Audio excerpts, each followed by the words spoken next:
لا نبي بعده وعلى آله وأصحابه الذين آفوا وأعادوا والذين هم مفاتيح الرحمة ومصابيح الغرر. قال الله تبارك وتعالى في القرآن المجيد والفرقان الحميد: أعوذ بالله من الشيطان الرجيم. بسم الله الرحمن الرحيم.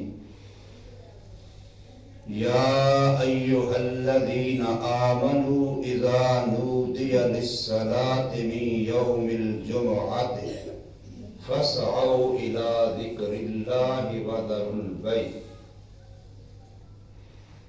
قال الله تبارك وتعالى في موضع آخر: محمد رسول الله والذين معه أشداء على الكفار رحماء بينهم تراهم ركعا سجدا يبتغون فضلا من الله ورضوانا. قال النبي صلى الله عليه وسلم: صلاة الجمعة حق واجب، او كما قال عليه الصلاة والسلام. اللهم صل على محمد وعلى آل محمد كما صليت على إبراهيم وعلى آل إبراهيم إنك حميد مجيد. اللهم بارك على محمد وعلى آل محمد كما باركت على إبراهيم وعلى آل إبراهيم إنك حميد مجيد. الہی جب تک کہ ہمارے جسم میں جان رہے، یا اللہ جب تک کہ ہمارے جسم میں جان رہے، تجھ پہ صدقے اور تیرے محبوب پہ قربان رہے. ہم رہیں یا نہ رہیں پر یہ تمنا ہے دل کی، دین احمد رہے اور عزت قرآن رہے. میری زندگی کا مقصد، تیری زندگی کا مقصد، ہم سب کی زندگی کا مقصد، ہماری زندگی کا مقصد اے اللہ تیرے دین کی سرفرازی. اسی لیے ہم مسلمان، اسی لیے ہم نمازی. عجب چیز ہے عشق شاہ مدینہ، عجب چیز ہے عشق شاہ مدینہ، اور یہی ہے عشق حقیقی کا زینہ. ہو معمور اس عشق سے جس کا سینہ، ہو معمور اس عشق سے جس کا سینہ، اسی کا ہے مرنا اسی کا ہے جینا. یا صاحب الجمال و یا سید البشر، یا صاحب الجمال و یا سید البشر، من وجهك المنیر لقد نور القمر. لا يمكن الثناء كما كان حقه بعد از خدا بزرگ توئی قصہ مختصر. احسن منك لم تر قط عینی واجمل منك لم تلد النساء. احسن منك لم تر قط عینی واجمل منك لم تلد النساء.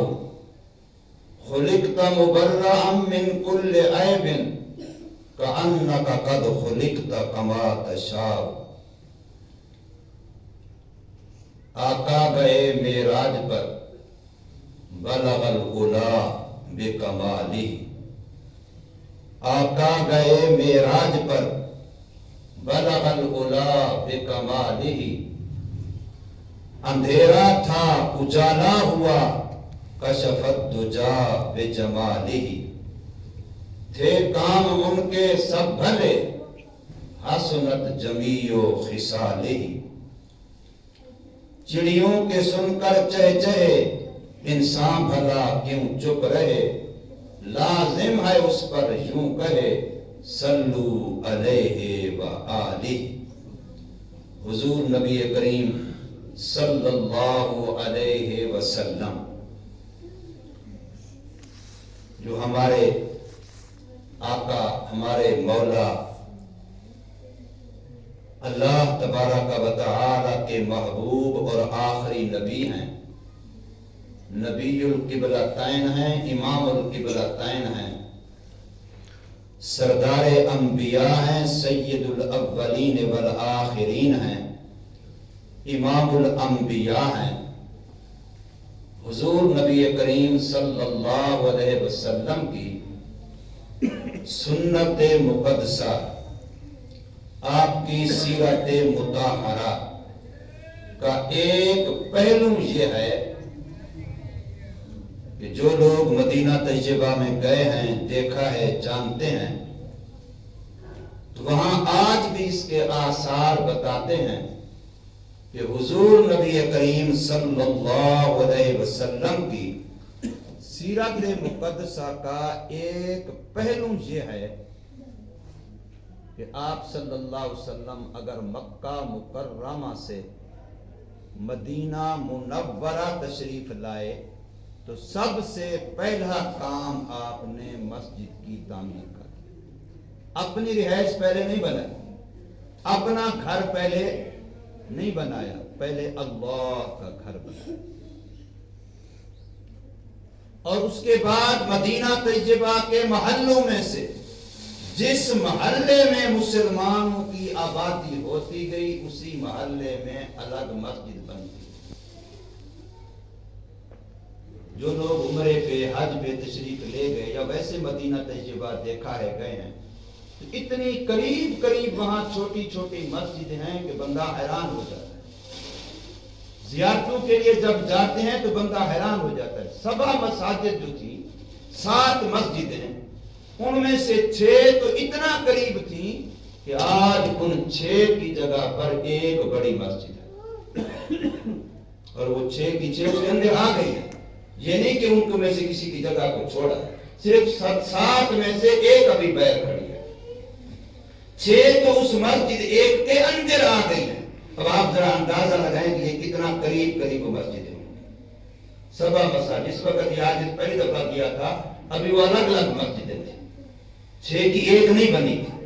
اب جب دوسری تیسری مرتبہ جانا ہوا تو 6 کی ایک، تو معلوم یہ ہوا کہ نبی پاک صلی اللہ علیہ وسلم کی سیرت مقدسہ کا ایک مستقل پہلو ہے اللہ کی زمین پر اللہ کے گھر کا وجود۔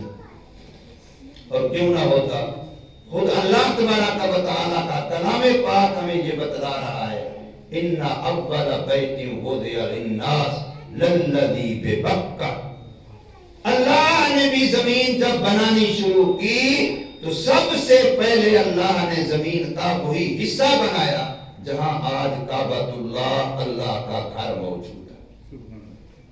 گویا سنت اللہ بھی یہی ہے کہ سب سے پہلے مسجد بنائی، اپنا گھر بنایا، اللہ کا گھر بنا۔ مسجد کا بنانے کا سب سے پہلا بنانے والا بھی خود اللہ۔ زمین کی ابتدا ہی یہاں سے ہوئی، اس لیے کعبۃ اللہ زمین کا مرکز ہے، ساری زمین کا محور ہے، بیس ہے۔ اور دنیا جہان میں جتنی مسجدیں ہیں یہ ساری کعبۃ اللہ کا حصہ ہے، کعبۃ اللہ کا نمونہ ہے۔ حدیث پاک ہے کہ قیامت کی ہول نہ کی جس میں پہاڑوں جیسی مضبوط مخلوق کل اہن المنفوس دھنی ہوئی کپاس کی طرح فضا میں اڑ رہے ہوں گے، ان کے ریزے ذرے، پہاڑ جیسی مخلوق جس کو اللہ نے بنایا اس لیے ہے کہ اتنی بڑی زمین پر میخوں کا کام دے، اتنی بڑی زمین پر میخوں کا کام دے کہ زمین حرکت نہ کرے، زمین پر میخیں ٹھونک دی پہاڑوں کی شکل میں۔ قرآن مجید کی آیت کا یہ ترجمہ ہے۔ لیکن وہ پہاڑ جو زمین کو ہلانے سے بچا رہے ہیں، وہ خود اتنے بے وزن ہو جائیں گے جیسے کپاس کہیں مشین میں دھنی جا رہی ہوتی ہے تو وہاں سے چھوٹے چھوٹے ریزے اڑ رہے ہوتے ہیں، وہ اتنے بے وزن ہوتے ہیں کہ ہر وزنی چیز تو فوراً نیچے آ جاتی ہے، وہ نیچے نہیں آتے، وہ فضا میں یوں اڑ رہے ہوتے ہیں، ان کا بالکل کوئی وزن وجود نہیں ہوتا، صرف وہ دھوپ کی لہر، دھوپ کی چمک اندر پڑ رہی ہو تو اس میں وہ نظر آتے ہیں، ورنہ وہ نظر بھی نہیں آ رہے ہو۔ تو اللہ فرماتے ہیں پہاڑ ایسے ہو جائیں گے قیامت کے، اس معاملے میں جب یہ حالت ہوگی، لیکن یہ مسجدیں فرمایا اس وقت بھی محفوظ ہوں گی، اور جہاں کہیں ہوں گی دنیا کے کونے کونے سے ساری کو اللہ پاک کعبۃ اللہ کے ساتھ ملا دے، ساری مسجدیں کعبۃ اللہ کا حصہ بن گئی، کعبہ کے ساتھ ملنے کے بعد اللہ پاک اس ساری زمین کے حصے ٹکڑے کو پھر جنت کا حصہ بنا دیں گے، پھر یہ جنت کا حصہ بن جائیں گی۔ جنت کا حصہ بننے کے بعد جو چیز بھی جنت والی بن گئی، جو چیز جنت بن گئی، جو جنت کی حقدار بن گئی، جو جنت کی مالک بن گئی، اللہ کا قرآن میں اعلان یہ ہے کہ جنتی کی ہر خواہش پوری کی جائے۔ یہ اللہ کا قرآن مجید میں اعلان ہے، کئی جگہوں پر ہے۔ اللہ ہم سب کو جنتی بنا دے، جو بھی جنتی بن جائے گا اس کی ہر خواہش پوری ہوگی، جہاں رب چاہیے گزار لو وہاں من چاہیے گزارو گے، یہ قرآن مجید کہہ رہا ہے۔ تو اب یہ مسجد جنت کا حصہ بن گئی، یہ مسجد جنتی بن گئی، اب اس مسجد کی بھی ہر خواہش پوری کی جائے۔ اور حدیث پاک ہے، رسول اللہ صلی اللہ علیہ وسلم فرما رہے ہیں کہ پھر ہر مسجد خواہش کرے کہ یا اللہ تو نے مجھے تو جنت بنا دیا ہے، لیکن جو مجھے بنانے والا، جو مجھے آباد کرنے والا، جو میری فکر کرنے والا وہ جنتی نہ بنے، یہ میری خواہش کے خلاف ہے، میری تمنا ہے۔ مسجد عرض کرے گی، مسجد تمنا کرے گی، مسجد خواہش کرے گی کہ مجھے بنانے والے، مجھے آباد کرنے والے، جیسے اللہ تو نے مجھے جنت بنایا ان کو بھی جنتی بنا۔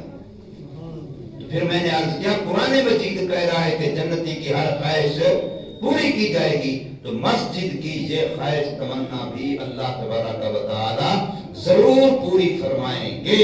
اور مسجد جن کو اپنا کہے گی، جن کے بارے میں یہ فرمائے گی، اللہ سے درخواست کرے گی کہ یہ بھی میرا ہے، یہ بھی میرا ہے، یہ بھی میرا ہے، جس محلے دار، جس مسلمان کے بارے میں مرد ہو یا عورت ہو، چھوٹا ہو یا بڑا ہو، شہری ہو یا دیہاتی ہو، پڑھا لکھا ہو یا ان پڑھ ہو، جس کے بارے میں مسجد نے کہہ دیا یہ میرا ہے، یا اللہ جب تو نے مجھے جنت بنایا تو اس کو بھی جنتی بنا، تو پھر اللہ کا ضابطہ یہی ہے کہ اللہ جنتی کی ہر خواہش پوری کریں گے، تو مسجد کی یہ خواہش، یہ تمنا بھی اللہ پاک پوری فرمائیں گے۔ تو مسجد بھی جنت اور مسجد والے بھی جنت، مسجد بھی جنت اور مسجد والے بھی، پکی بات ہے وہ جنتی۔ بس اتنی ہماری کوشش ہونی چاہیے کہ ہمارا شمار مسجد والوں میں سے ہو جائے،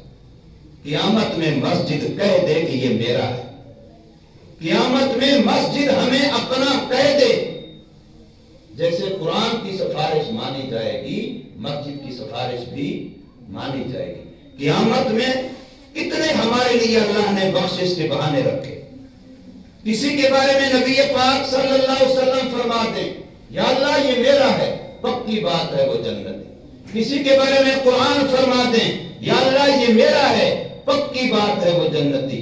کسی کے بارے میں مسجد کہہ دے یا اللہ یہ میرا ہے، پکی بات ہے وہ جنتی۔ کسی کے بارے میں شہید کی سفارش، کسی کے بارے میں حافظ قرآن کی سفارش، کسی کے بارے میں عالم دین کی سفارش، حتیٰ کہ کسی کے بارے میں رمضان کہہ دے گا یہ میرا ہے، اللہ فرماتے ہیں اس کی سفارش بھی مانی گئی۔ یہ جو چھوٹے چھوٹے بچے دنیا سے فوت ہو جاتے ہیں، چلے جاتے ہیں، جب ان کا تم جنازہ پڑھتے ہو، بچی کا جنازہ ہو یا بچے کا، تو تیسری تکبیر کے بعد جو دعا پڑھتے ہیں، تو دعا کا آخری جو لفظ پڑھتے ہیں بچے کے لیے پڑھتے ہیں شافعا و مشفعا، اور بچی کے لیے پڑھتے ہیں شافعتم و مشفعا۔ بچے کے لیے تا کے بغیر پڑھتے ہیں، بچی کے لیے تا ملا کے پڑھتے ہیں، مؤنث کی نشانی ہے۔ اب اس لفظ کا کیا معنی ہے؟ بچے بچی دونوں کے لیے اس لفظ کا معنی یہ ہے کہ یہ دونوں وہ سفارشی ہیں جن کی سفارش قبول ہونے کا رب کائنات پہلے سے اعلان فرما چکے ہیں کہ جس کسی ایک کی سفارش نابالغ جنتی بچے نے، نابالغ جنتی بچی نے کر دی تو رب پہلے اپنے ذمے یہ بات خود لگا چکا ہے کہ اس کی سفارش رد نہیں ہوگی۔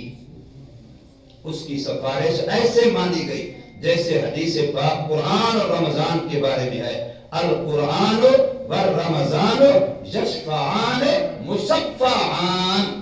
جیسے وہاں مشفعان کا لفظ ہے تو یہاں بچے اور بچی کے بارے میں شافعا و مشفعا، یہاں بھی وہی مشفع کا لفظ ہے۔ اس کا معنی یہ ہے کہ رب کائنات پہلے سے یہ بات اپنی رحمت، اپنے کرم، اپنی مغفرت کی وجہ سے اپنے ذمے خود لگا چکے ہیں کہ جس کی سفارش قرآن نے کی وہ قبول، جس کی سفارش رمضان نے کی وہ قبول، جس کی سفارش نابالغ معصوم بچے نے کی وہ قبول، بچی نے کی وہ قبول۔ تو اللہ تبارک و تعالی نے ہماری بخشش کے لیے کتنے بہانے بنا دیے ہیں۔ اب اتنے چانس ہوں کسی بندے کے لیے، رمضان بھی تیرے لیے چانس بخشش کا، قرآن بھی تیرے لیے چانس بخشش کا، نابالغ بچے بھی تیرے لیے چانس بخشش کا، مسجد بھی تیرے لیے چانس بخشش کا، نبی پاک صلی اللہ علیہ وسلم بھی تیرے لیے بخشش کا چانس، خود اللہ کی اپنی رحمت تو ہے ہی ہے۔ اور اس کے علاوہ حافظ قرآن کی سفارش، شہید کی سفارش، عالم دین کی سفارش، یہ کتنے چانس ہیں۔ اگر میں اتنے چانسوں کے باوجود بھی کہیں کا نہ رہا تو پھر میری ہی بدقسمتی ہے، ورنہ میرے رب کی رحمت نے تو کوئی کنارہ چھوڑا، کوئی سائڈ، کوئی پہلو چھوڑا نہیں ہے۔ تو بہرحال عرض کرنے کا مطلب یہ ہے کہ اللہ تبارک و تعالی نے مسجد کے تعلق کو جنت کی ضامن قرار دیا ہے، یہ جنت کی ضمانت ہے مسجد کا تعلق۔ آقا کریم محمد رسول اللہ صلی اللہ علیہ وسلم کی حدیث پاک ہے، مشہور حدیث ہے، فرمایا اذا رأیتم الرجل قلبه معلق بالمسجد فاشهدوا له بالایمان، اور کما قال علیہ الصلوۃ والسلام، فرمایا جب تم کسی بندے بندی کو دیکھو کہ اس کا تعلق دل کا اللہ کے گھر مسجد سے جڑا ہوا ہے، قلبه معلق بالمسجد، اس کا دل مسجد سے لگا ہوا ہے، مسجد سے لٹکا ہوا ہے، مسجد سے بنا ہوا ہے، ہر وقت اس کے دل میں خیال مسجد کا ہے، ہر وقت اس کے دل میں فکر مسجد کی ہے، مسجد کی تعمیر کی، مسجد کی آبادی کی، مسجد کے پانی کی، مسجد کی بجلی کی، جو بھی ضروریات ہیں،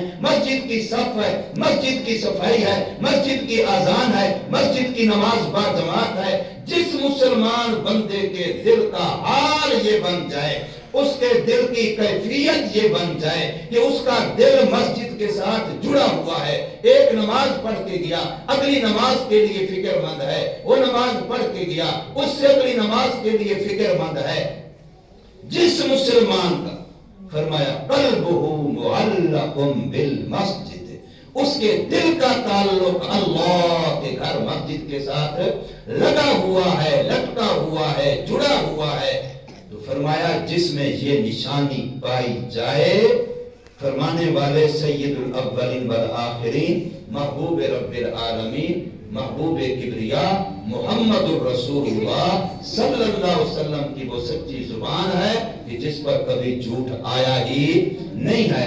حضور فرما رہے ہیں، اور جن کو فرما رہے ہیں وہ کائنات کا انبیاء کے بعد سب سے افضل طبقہ ہے صحابہ کرام رضوان اللہ تعالی علیہم اجمعین۔ آپ فرما رہے ہیں کہ میرے صحابہ، جس بندے کے بارے میں تمہیں یہ معلوم ہو کہ اس کے دل کا تعلق اللہ کے گھر مسجد سے جڑا ہوا ہے، فَاشْهَدُوا لَهُ بِالْإِيمَانِ، تم پر واجب ہے کہ اس کے ایماندار ہونے کی گواہی دو۔ صحابہ کو فرمایا جا رہا ہے رضوان اللہ اجمعین، عام بندے کو نہیں۔ اور امر کا صیغہ فشہدو، تم پر واجب ہے، تم پر لازم ہے اس بندے کے مومن ہونے کی گواہی دو جس کا تعلق قلبی دل کا اللہ کے گھر سے۔ جس بندے کے بارے میں فرمایا تمہیں یہ معلوم ہو، اور قرآن کہہ رہا ہے انما یعمر مساجد اللہ من آمن باللہ وبالیوم الآخر، جن کا ایمان پختہ ہے، جن کا ایمان عقیدہ اللہ کی ذات پر اور قیامت کے روز جزا پر پختہ ہے، فرمایا مساجد کی تعمیر و آبادی یہ انہی کا وظیفہ ہے۔ عربی گرامر میں انما کا جو لفظ آتا ہے اس کو کلمہ حصر کہتے ہیں، یعنی یہ کام صرف اور صرف انہی ہی کا ہے۔ انما یعمر مساجد اللہ من آمن باللہ والیوم الآخر، مساجد کی آبادی صرف اور صرف وظیفہ، ذمہ داری، کام ہی ایمان والوں کا ہے۔ یہ میرے اللہ کا فرمان ہے۔ اور ہفتے کے سارے دن بنائے ہوئے تو اللہ کے ہیں، لیکن قرآن مجید کے اندر نام صراحتاً صرف جمعے کے دن کا ہے، اس کے علاوہ کسی دن کا صراحتاً قرآن مجید میں نام نہیں ہے۔ اور پھر صرف نام نہیں، مستقل سورت ہے اس نام سے، سورۃ الجمعہ، جو میں نے آیت مقدسہ کا حصہ پڑھا ہے۔ یا ایھا الذین آمنوا اذا نودی للصلاۃ من یوم الجمعہ فاسعوا الی ذکر اللہ وذروا البیع۔ اب یہاں اذان تو باقی 5 نمازوں کی بھی ہوتی ہے، باقی 5 نمازیں فرض عین ہیں، اور جمعے کی نماز تو حکماً واجب ہے۔ اگر کسی کی رہ گئی یا کوئی عذر ہوا، سفر ہوا، بیماری ہوئی تو اس کے لیے متبادل ظہر کی نماز ہے۔ لیکن یہاں پر جمعہ کی اذان کا تذکرہ، پھر جمعہ کی اذان نماز کے آداب کا تذکرہ، کتنی تفصیل کے ساتھ پورا رکوع ہے۔ سورہ جمعہ کے کل 2 رکوع ہیں، ان میں سے پہلا رکوع اس سے پہلے ہے جو میں نے آیت پڑھی ہے، اس کے بعد آگے پورا رکوع آخر تک ہے، اس میں جمعے کے آداب بیان کیے، پورا رکوع ہے قرآن مجید کا۔ تو اس سے پتہ چلتا ہے کہ رسول اللہ صلی اللہ علیہ وسلم نے جو خود ارشاد فرمایا کہ سید الایام یوم الجمعہ، دنوں کا سردار جمعے کا دن ہے۔ اللہ نے یہودیوں کو عبادت کے لیے اتوار کا دن دیا، یعنی ہفتے کا دن دیا، عیسائیوں کو اتوار کا دن دیا، لیکن حدیث پاک ہے کہ دونوں نے ان دنوں کی ناقدری کی۔ عیسائیوں نے بھی ناقدری کی اپنے عبادت والے دن اتوار کی، اور یہودیوں نے بھی ناقدری کی اپنے عبادت والے دن ہفتے۔ یہودیوں کا بھی باقاعدہ قرآن مجید میں ناقدری کا تذکرہ موجود ہے، اور عیسائیوں کا بھی۔ اور پھر رسول اللہ صلی اللہ علیہ وسلم نے حدیث میں یہ فرمایا ہے کہ دیکھو میری امت، انہوں نے تو ناقدری کی، لیکن تمہارے لیے جمعے کا دن مقرر ہوا ہے، تم اس کی ناقدری، بے اکرامی، بے احترامی نہ کرنا، ورنہ پھر عادت اللہ یہی ہے کہ جو ان کے ساتھ ہوا کہیں تمہارے ساتھ وہی نہ ہو۔ جمعے کا دن ہمارے لیے احترام کا دن ہے۔ قرآن مجید کی جو آیت ہے الیوم اکملت لکم دینکم، یہ آیت جمعہ کے دن اتری ہے۔ ایک نان مسلم، غیر مسلم اہل کتاب میں سے حضرت عمر رضی اللہ تعالی عنہ سے کہتا ہے کہ اگر یہ آیت ہماری کتاب میں آتی، ہمارے دین کو اللہ پاک اکمل کامل دین کہتے، اپنا پسندیدہ دین کہتے، تو ہم اس دن ہمیشہ کے لیے عید مناتے۔ ہمیں یہ اعزاز مل رہا ہے کہ ہمارا دین اللہ فرما رہا ہے کامل ترین دین ہے، اتم ترین دین ہے، پسندیدہ ترین دین ہے، تو ہمیں تو اس دن اتنی خوشی ہوتی کہ ہم اس دن کو ہمیشہ کے لیے عید کے طور پر مناتے۔ لیکن تم مسلمانوں نے اس کی قدر نہیں کی. اس کے کہنے کا مطلب یہ تھا. تو حضرت عمر رضی اللہ تعالی عنہ نے جواب دیا کہ تو ایک عید کی بات کر رہا ہے، ہم تو اس دن جب یہ آیت نازل ہوئی ہماری 2 عیدیں تھیں. ایک یوم عرفہ تھا، حج والا دن تھا، اور نمبر 2 جمعے کا دن تھا.